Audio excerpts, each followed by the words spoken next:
Olá? O INSS e os seus peritos, os peritos e os seus segurados.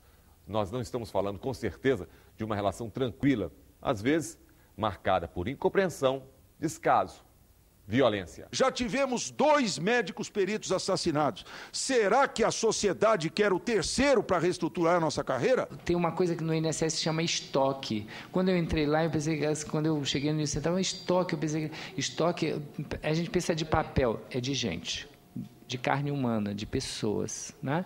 Então isso a gente tem que diminuir na Previdência Social. A situação das perícias médicas do INSS, a atuação do Ministério Público em defesa do segurado, a busca por um novo modelo. A discussão começa agora. Nós viemos aqui, em nome dos peritos do Brasil, reivindicar uma proteção aos trabalhadores brasileiros onde nos incluímos. A Seguridade Social é formada de um tripé: assistência, saúde e previdência. Na assistência estão os benefícios tanto do Bolsa Família como o benefício de prestação continuada, um benefício determinado pela Lei Orgânica da Assistência Social, me desculpem. Na saúde existem inúmeras atividades, podem ser concentradas no Sistema Único de Saúde, no acesso universal e igualitário e nas atividades preventivas de recuperação. E no Ministério da Previdência se dá conta de todos os benefícios do regime geral, trabalhadores urbanos e rurais, do regime próprio e do regime complementar. Isso posto, são 8 grandes ações da Seguridade Social. 5 dessas ações competem aos peritos médicos da Previdência Social.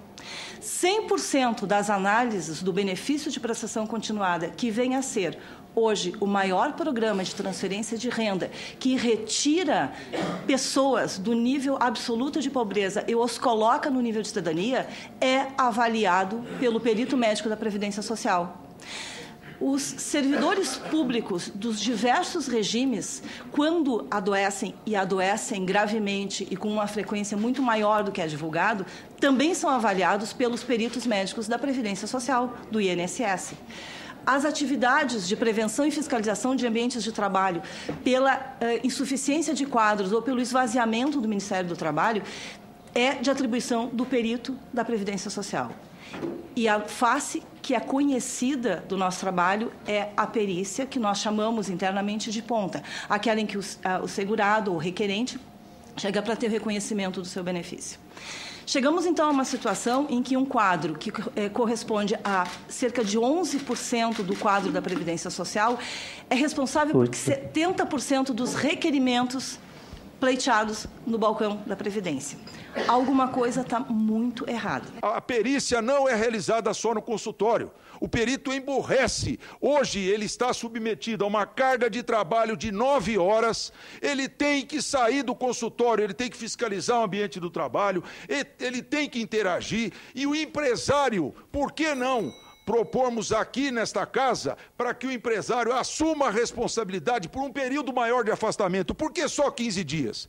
Então a nossa proposta seria, finalizando, senador, a reestruturação da carreira, a valorização do perito, melhor condição de segurança, melhor condição de trabalho, melhor condição de saúde para esse perito, que o perito também está adoecendo. Através disso, novos concursos públicos. Somos a todo momento agressões verbais, agressões físicas. Um colega aqui de Brasília, que eu pedi que ele estivesse presente, ele foi agredido verbalmente. Uma colega foi, a esposa de um segurado se interpôs entre ela e o segurado e acabou esfaqueando a esposa ao invés de esfaquear a médica. O objetivo desse segurado era esfaquear a doutora. Já tivemos 2 médicos peritos assassinados. Será que a sociedade quer o terceiro para reestruturar a nossa carreira? Será que vai ser necessário mais um defunto em cima dessa mesa para que sejamos valorizados? Apesar da complexidade do problema, a receita seria aparentemente simples. Ou seja, é preciso que o Estado assuma as suas prerrogativas em plenitude. Quais seriam? Carreira de Estado para o médico perito, né? Um salário adequado, como preconizado em vários projetos que estão à disposição do Senado e atualmente até na Câmara dos Deputados, nós estamos acompanhando essas votações. O enquadramento do médico perito como carreira de Estado dentro dessa carreira médica, né? A elaboração, a formatação dessas equipes multidisciplinares, mas sob o comando do profissional médico, né? uma fiscalização mais efetiva e compartilhada entre o INSS, entre a perícia e o Ministério Público do Trabalho, né, pressionando esses ambientes que são nocivos e lesivos à saúde a que eles se readequem, né, e um controle, evidentemente, dessas terceirizações, porque elas não trarão benefícios aos segurados e nem ao próprio sistema de previdência social, que exige profissionais de carreiras, servidores públicos comprometidos com o serviço público. Existe numa ponta um profissional, né, preparado ou não, né, nós sabemos disso, e por outro lado existe a figura do trabalhador que passa a viver, a conviver naquele espaço que a gente tem denominado de a terra do NEM. Ele nem está apto para ter um benefício e nem está apto para voltar ao trabalho. Trazemos também o problema da contestação dos atestados médicos, médicos e de médicos assistentes especialistas. Tem esse dado, e é importante a gente estar destacando. Com frequência, o laudo e decisão conclusiva do perito não leva em conta os laudos e atestados médicos expedidos pelos médicos assistentes e especialistas, bem como os exames realizados entregues pelo trabalhador no ato da perícia, inclusive os fornecidos pelo SUS através do atendimento contínuo dos CERESTES, que são os Centros de Referência de Saúde do Trabalhador, e componentes dos RENASTES, né?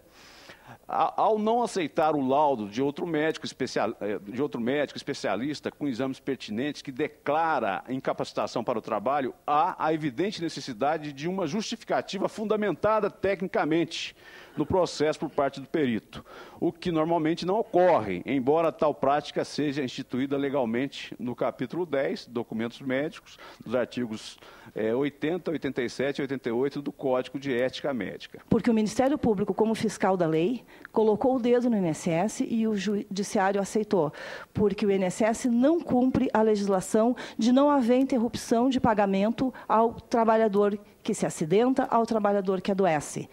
A ação civil pública, ela determina a concessão automática se o segurado, se o trabalhador, em 45 dias não tiver feito a sua perícia. Nós, médicos, inclusive, achamos que a ação civil pública ela foi até muito leve ao INSS. Nós defendíamos que deveria ser feito antes dos 30 dias de afastamento para que não houvesse nenhuma interrupção de salário. Nenhum de nós pode sobreviver sem salário, porque a pessoa que é ligada ao regime geral da Previdência pode sobreviver com 2 ou 3 meses de atraso. Hoje, esse atraso é o maior escândalo, e não é responsabilidade dos médicos peritos, porque a força pericial ela está quase totalmente concentrada nas perícias diárias. E estão sendo deixados de lado as revisões das aposentadorias, as revisões judiciais, as revisões de concessão de acidente de trabalho, onde o trabalhador não tem emissão da CAT, entra com recurso e esses recursos estão parados. Nós precisamos retomar todas as análises. As fiscalizações de ambiente de trabalho, elas estão todas atrasadas. A quantidade de peritos não vai resolver, por mais que aumente, né? Sempre vai existir esse problema, sempre vai existir, sempre vai faltar perito. Então, eu acho que não pode realmente a perícia, e essa é a grande defesa do novo Procurador Federal dos Direitos Cidadãos, Aurélio Rios. Temos que confiar na boa-fé do segurado, temos que confiar no médico assistente, né? Temos que confiar no médico assistente. E o perito médico, eu acho que isso é uma valorização do perito médico e da carreira. Ele vai estar ali para as questões mais complexas. A revisão dos benefícios, nós até fizemos uma recomendação e não cobramos, que deveríamos entrar com a ação. Mas como? Se não se consegue fazer as perícias médicas daquelas pessoas que estão dependendo disso para receber o seu benefício, alguém já falou, é um benefício alimentar. Quem de nós, a defesa do Ministério Público Federal é que seja no máximo 15 dias. Quem de nós pode chegar no fim do mês, não receber os vencimentos e não ter problemas? Agora, imagine que a clientela do INSS, a grande maioria é de pessoas que recebem salário mínimo. Pessoas que não têm poupança, né, que não têm um amigo para emprestar. E eles passam fome, né, passam fome. No próximo bloco, as propostas de mudanças, um INSS mais próximo do segurado. Deixar o médico perito fazendo o trabalho mais relevante.